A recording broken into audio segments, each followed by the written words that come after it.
Hello everyone, हम MCQs कर रहे थे क्लास है आपकी 7th एनसीईआरटी से। लेकिन आज थोड़ा सा समझाने का है। ये अगर समझ में आ गया तो फिर कोई भी क्वेश्चन आएगा फिर आपको कोई प्रॉब्लम नहीं होगी। चलिए शुरू करते हैं। जो रिवर के ना कार्य क्या है, ठीक है, अलग अलग कार्य हैं इसके, मतलब काम अलग अलग करती है रिवर। तो आपको इसमें थोड़ा सा समझ जाओगे फिर कोई प्रॉब्लम नहीं है, ठीक है।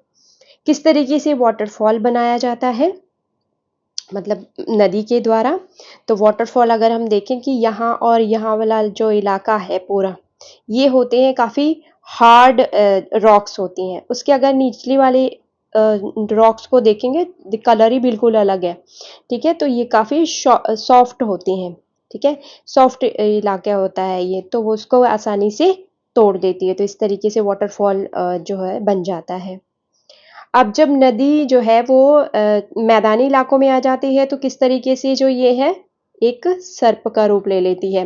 मतलब सर्प क्या हो जाता है, ये आपने देखना है कि ये विसर्प होता क्या है। मतलब घुमावदार तरीके से वो अ, मैदानी इलाकों से होके जाती है। चलिए नेक्स्ट देखते हैं। नदी चाप झील बनाती है।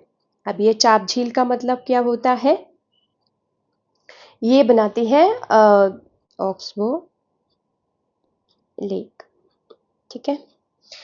तो ये ऑक्सबो लेक बनाती है।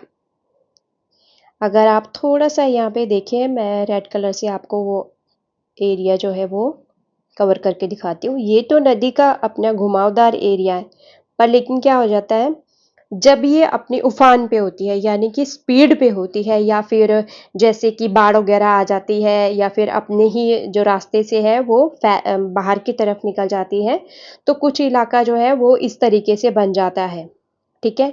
यहाँ पानी चला जाता है और पानी जाने की वजह से वहां पे झील का निर्माण हो जाता है। अब ये छोटे इलाका भी हो सकता है, बहुत बड़ा इलाका भी हो सकता है, तो पानी तो रुक जाता है यहीं पे और ये झील बन जाती है, जिसको हम चाप झील कहते हैं। नेक्स्ट है, जब समुद्र से मिलती है ना नदी, क्योंकि नदी तो समुद्र से मिलने के लिए ही निकली हुई है, तो जब भी ये नदी समुद्र से मिलने के जस्ट मुहाने पे आती है तो वो अपने आप को इतने ज़्यादा ब्रांचेस में डिवाइड कर देती है कि बहुत शांत सी हो जाती है और डिवाइड कर देती है बहुत सारे ब्रांचेस में, जिसको हम वितरिका भी कहते हैं हिंदी में। डिस्ट्रीब्यूटर चैनल बनाती है ये, ठीक है। नेक्स्ट देखते हैं। जब डिस्ट्रीब्यूटेड चैनल बनाती है फिर उसके बाद जो है उसका प्रोसेस होता है डेल्टा का।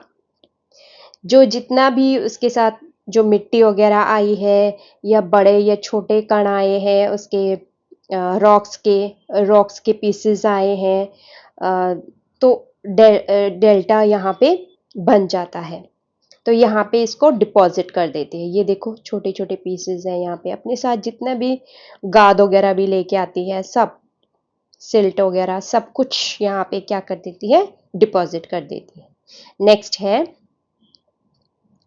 अब तो वो समुद्र में आ गई। अब समुद्र का अपने लहरों का अपना कार्य होता है, तो सी वेव्स जो है वो अपना कार्य करते हैं, ठीक है। तो ये बनाती है सी केव्स।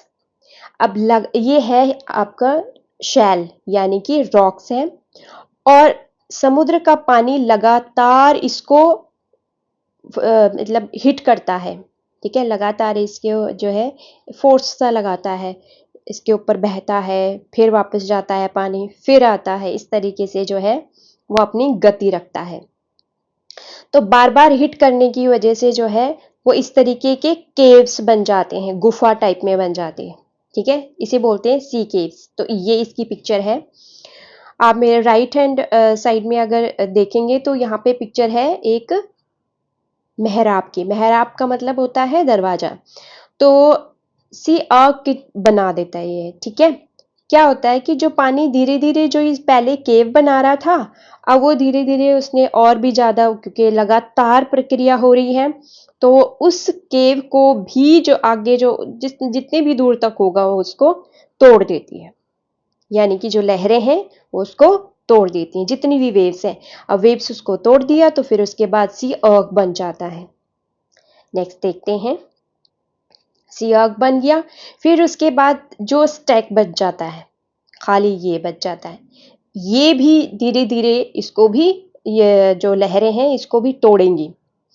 और आपको ये देखो छोटे छोटे पत्थर दिख रहे हैं ना, और यहाँ पे देखो जरा रेत है, ठीक है। कहते हैं ना बीच का एरिया बहुत ही अच्छा होता है, नरम नरम सा होता है ना। तो इसी की वजह से ये डिपॉजिट करते रहते हैं ना, जो भी सिल्ट वगैरह होता है, पत्थर वगैरह होते हैं, यहाँ पे ये जो लहरें हैं वो डिपॉजिट करती रहती हैं। यानी कि समुद्र के जितनी भी ज्वार भाटा होते हैं वो यही काम करते हैं।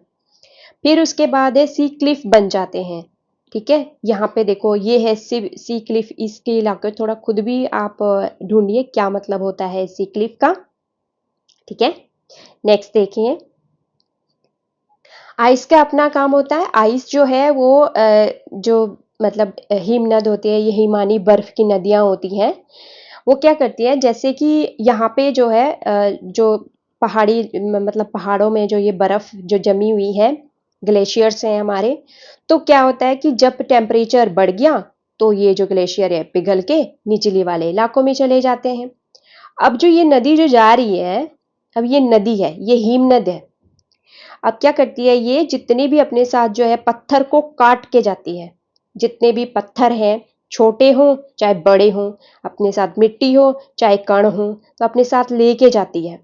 अब जब अपने साथ लेके जाते हुए वो क्या करती है कि किनारों पे जो है, जैसे मान लेते हैं कि ये नदी है जा रही है, अपने किनारों पे ना इनको डिपॉजिट करती जाती है, तो इसको बोलते हैं ग्लेशियल मोरेन्स। अब ये अपने साथ तो यहाँ पे इरोड करके ले जाती है, मतलब तोड़ तोड़ के ले जाती है अपने जितने भी जो रॉक्स हैं, तो यहाँ से इसको तोड़ के ले जाती है। अब जो भी इलाका जो बच जाता है वो जो होता है वो काफी हार्ड रॉक होता है, तो वो तो बदल नहीं सकता, मतलब वो इरोड हो नहीं सकता। जब वो इरोड नहीं हो सकता तो वहां पे एक गहरा एक किस्म से वो बन जाता है, जैसे डीप, इसको हम बोलते हैं डीप हॉलोज। तो ऐसे जो है वो क्रिएट कर देते, ग्लेशियर जो है वो क्रिएट करती है डीप हॉलोज को। तो वहां पे ना जब भी ऊपर का जो बर्फ वगैरह पिघलेगी तो वो यहाँ पे इकट्ठी हो जाएगी, तो इसी में ना बहुत सुंदर झीलें भी बन जाती हैं। समझ आया? चलिए नेक्स्ट देखते हैं। आइस का काम हो गया, अब विंड का काम क्या है? अब विंड का काम थोड़ा सा अलग है। ये क्या करते हैं, जैसे ये रॉक से मान लेते हैं, ये रॉक है, ठीक है। अब वो क्या करते हैं, जो विंड है वो निचले वाले इलाके में ज्यादा हिट करती है ऊपर के बजाय, यानी कि रॉक के ऊपर का हिस्से को हिट ज्यादा नहीं करेगी, जितना वो ज्यादा नीचे वाला जो बेस है उसको हिट करती। उसको बार बार हिट करने की वजह से क्या हो जाता है, वो मशरूम के शेप का हो जाता है। ये कुछ ऐसे हो जाएगा, ऐसे करके, ऐसे ऐसे से हो जाएंगे, ठीक है। तो मशरूम देखा होगा आपने, तो बस वैसी शेप हो जाती है रॉक्स की, इसीलिए उसको क्या बोलते हैं, मशरूम रॉक्स बोलते हैं। तो मेन बात यही है।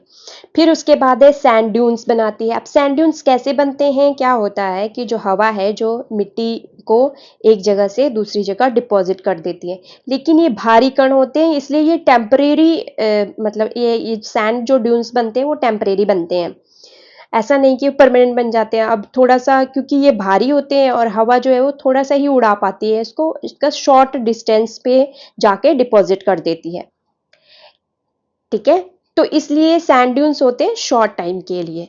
लेकिन लोएस्ट जे बात करें अगर हम इसकी, तो ये जो है महीन दाने होते हैं, छोटे छोटे ग्रेन्स होते हैं, बहुत ही इतने हल्के होते हैं, लाइट होते हैं कि हवा क्या करती है, विंड जो है वो क्या करती है, वो अपने साथ उठा के दूर कहीं जाके डिपॉजिट कर देगी, ठीक है। तो इसका डिस्टेंस ज्यादा है, लॉइस का डिस्टेंस ज्यादा है। अगर क्वेश्चन आ जाए कि सैंड ड्यूज का बनने का और लॉइस के बनने में क्या अंतर है, तो जब सैंड ड्यूज बनते हैं वो शॉर्ट टर्म के लिए बनते हैं और इनका मतलब शॉर्ट ही डिस्टेंस भी होता है, लेकिन लॉइस जो होते हैं वो काफी दूर जाके हवा जो है वो वहां जाके डिपॉजिट करती है।